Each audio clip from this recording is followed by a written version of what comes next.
นี่คือจุดจบและชะตากรรมของคนลาวที่ลักลอบเข้าเมือง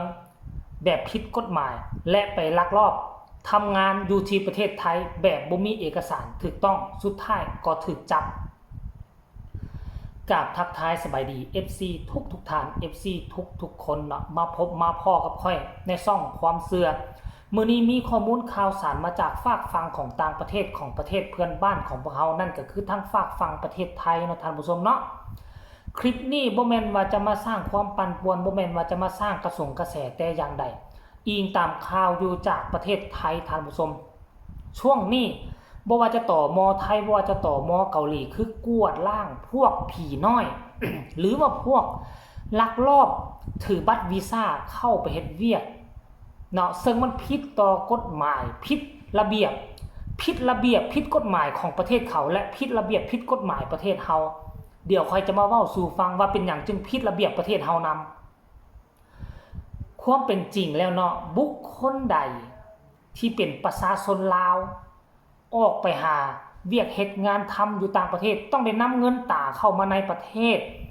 ทุกคนต้องได้เสียภาษีต้องแลนใบขออนุญาตไปทำงานอยู่ต่างประเทศ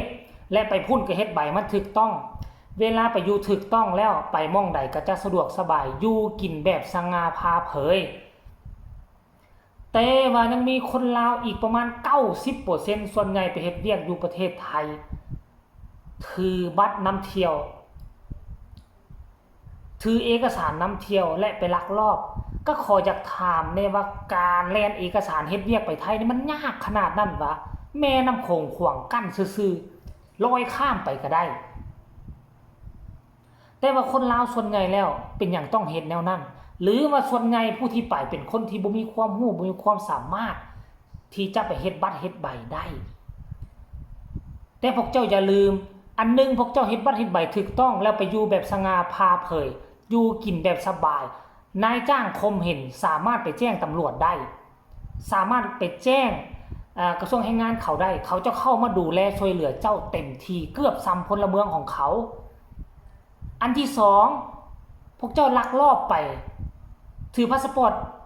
เป็นนักท่องเที่ยวแล้วไปลอยเฮ็ดอยู่แบบลบๆซ่อนๆ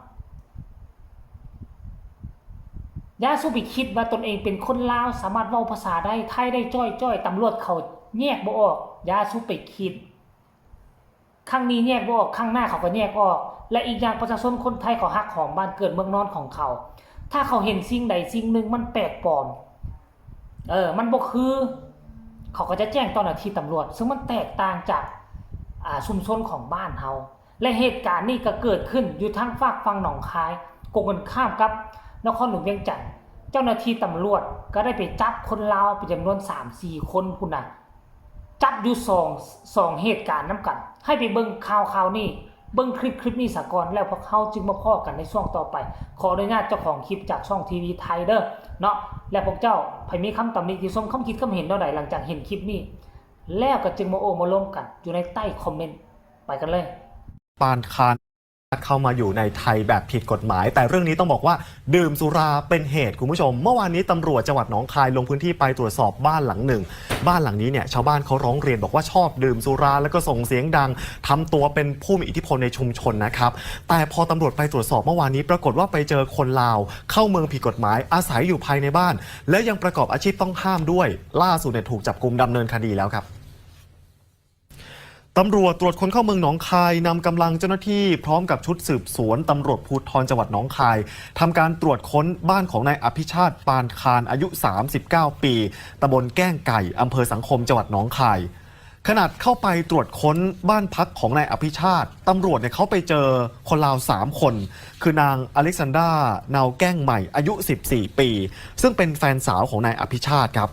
ส่วนชาวลาวอีก2คนเนี่ยปรากฏว่าเป็นพ่อแล้วก็แม่ของนางสาวอเล็กซานดราจากการตรวจสอบทั้ง3คนเป็นชาวลาวทั้งหมดลักลอบเข้าเมืองมาอยู่ในพื้นที่อำเภอสังคมนานหลายปีแล้ว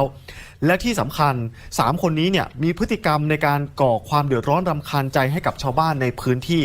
ชาวบ้านอ้างแบบนี้บอกทุกเย็นเนี่ยทั้ง4คนมักจะตั้งวงดื่มสุรากันแล้วก็ส่งเสียงดังทำให้ชาวบ้านในพื้นที่เกิดความหวาดกลัว ทนไม่ไหวก็เลยโทรไปแจ้งเจ้าหน้าที่ตำรวจให้เข้ามาตรวจสอบ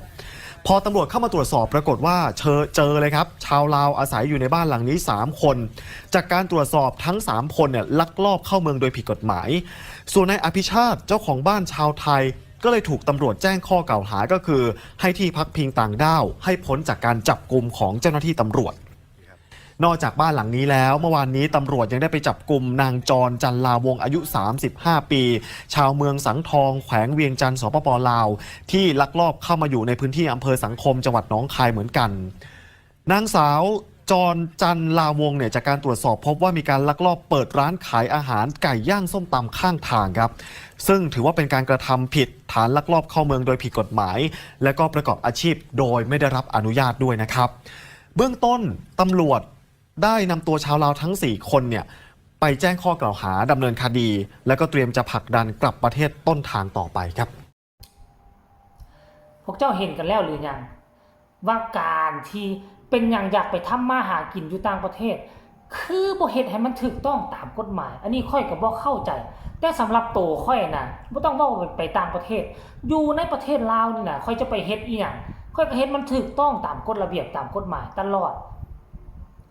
เป็นหยังต้องคิดอยากให้แม่เฮ็ดนอกกรอบแล้วโตไปลบๆซ่อนๆลี่อยู่บัดถูกจับมาสิ่งที่พวกเจ้าจะเจอคือหยังคันถ้ากรณีว่าไปญาติวีซ่าอาชีพห่วงห้ามของคนไทยพวกเจ้าก็จะบ่มีสิทธิ์เข้าในประเทศไทยประมาณ 2-3 ปีจะติดแบ็คลิสต์มันเสียอย่างเสียเวลาทำมาหากินเจ้าเข้าประเทศไทยนั่นบ่ได้2 ปีเจ้ามาเสียเวลาอยู่ประเทศลาวนี่มาหาเงินเดือนอยู่บ้านเฮาล้านปลาย2 ล้านนี่อันนึงเจ้าเฮ็ดถูกกฎหมายแล้วอยู่ในประเทศไทย2 ปีเจ้าจะได้เงินกลับบ้านจักกี่ร้อยล้านเจ้าคิดว่าเอาคิดเอาทุกมื้อนี้คนลาวไปเฮ็ดเวียกอยู่ทั้งประเทศไทยเงินเดือนบ่ต่ำกว่า10,000แล้วบ่ 7-8 ล้านบางคน10 ล้านหมื่นปลายเอาเดือนนึงเจ้าได้10 ล้านอยู่บ้านเขาปีนึงเจ้าได้เท่าใดแล้วยังบ่รวม OT แล้วอันนึงเจ้าไปเฮ็ดผิดกฎหมายแล้วโดนจับถึกแบรนด์บ่ให้เข้าประเทศเขาเป็นเวลา 2-3 ปีกลับมาบ้านเฮาเสียเวลาไป 2-3 ปีหาเงินอยู่พุ่นและพวกเจ้าคิดเบิ่งว่าพวกเจ้าจะเลือกเอาหยังอันนึงไปถือกฎหมายอยู่แบบสง่าพาเผยจะไปใส่มาใส่จะกินบ่อนใดนอนหยังก็ได้หมดอยู่ในประเทศไทยอันนึงไปผิดกฎหมายอยู่ลบๆซ่อนๆอยู่ในป่าในดงเวลาถูกจับถูกปรับใหม่ถูกติดคุกถูกไล่ในประเทศออกจากประเทศเขาก็คนเฮามันก็แปลกบ่ว่าแต่คนลาวดอกสัมผัสว่าคนไทยบัดนี้มักหนีไปเป็นผีน้อยอยู่เกาหลีญี่ปุ่นก็บ่มีออสเตรเลียก็บ่มีไปมีผีน้อยอยู่เกาหลีประเทศไทยนี่อันดับ1เบิ่งข่าวมื้อนี้เป็น10ข่าวละเนละหน้าต่อมอไปไล่จับคนไทยผิดกฎหมายหมดใส่บัตรวีซ่าท่องเที่ยวไปหมดเป็นหยังคือบ่แลนเอกสารหรือว่าแลนเอกสารมันแพงก็เข้าใจไปเกาหลีนี่มันแพงแต่คนลาวนั่นแลนเอกสารไปไทยมันบ่แพงนะคันไปเกาหลีแท้คันบ่มีเงินบ่มีคำห้วย 2-3,000 ดอลลาร์แต่ไปไทยนี่มันบ่ฮอด 1,000 ดอลลาร์สำหรับแลนเอกสารไปนี่เป็นหยังต้องมักแบบอยู่แบบลบๆซ่อนๆบัดถึกจับได้ถึกติดคุกติดตารางเอามาฝากมาต้อนกันเพียงซำนี้เด้อพี่น้องอยู่คนลาวที่อยู่ทางฝั่งไทยไผถึกกฎระเบียบก็ดีไปไผเฮ็ดบ่ถูกกฎระเบียบก็จงอยู่ลบๆซ่อนๆอยู่แบบหวาดระแวงจักมื้อใดเจ้าจะได้ติดคุกและถูกเนรเทศออกจากไทยคือดังเคสนี้เนาะเอามากล่าวมาเตือนคนลาวเพียงซำนี้ฝากทุกคนกดไลค์กดแชร์กดติดตามเพื่อจะพาในคลิปต่อไปที่สำคัญจะกดข้ามโฆษณาพบกันใหม่ในคลิปหน้าสำหรับคลิปนี้ขอกล่าวคำว่าสบายดี